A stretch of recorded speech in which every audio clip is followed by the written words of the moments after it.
Michel Barnier a donc rencontré ce matin Emmanuel Macron qui, lui, va continuer à consulter avant son intervention prévue ce soir à la télévision, Antoine. Oui, c'est bien, Patrice, cette intervention, cette prise de parole ce soir à la télévision à 20h heure de Paris, qui est très attendue ici en France, mais aussi dans les chancelleries internationales.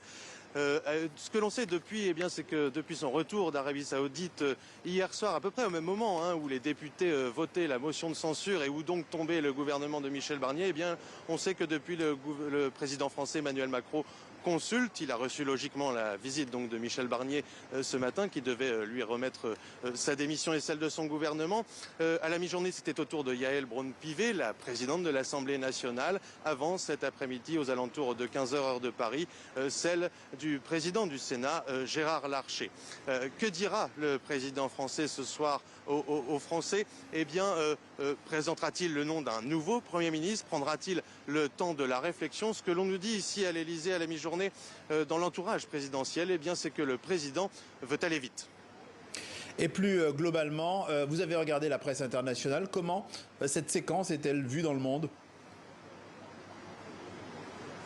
Michel Barnier, Emmanuel Macron font en effet la une de la presse internationale, avec des commentaires qui règnent autour de cette incertitude qui règne ici à Paris, avec cette crise politique, ce chaos, comme on peut le lire dans la presse internationale, avec ce fait historique qui revient assez souvent, un gouvernement français qui tombe sous une motion de censure. Ce n'était pas arrivé depuis 1962, et ce faisant, le gouvernement de Michel Barnier est devenu le plus éphémère de la Ve République.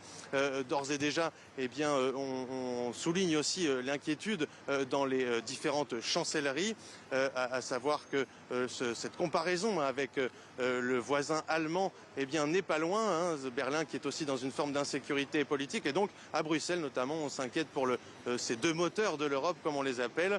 Même si à Bruxelles on cherche à tempérer pour l'heure, l'inquiétude règne tout de même à l'heure notamment où, en l'absence de gouvernement en France et donc en l'absence de budget, à l'heure où Bruxelles demande des efforts en matière d'économie à Paris.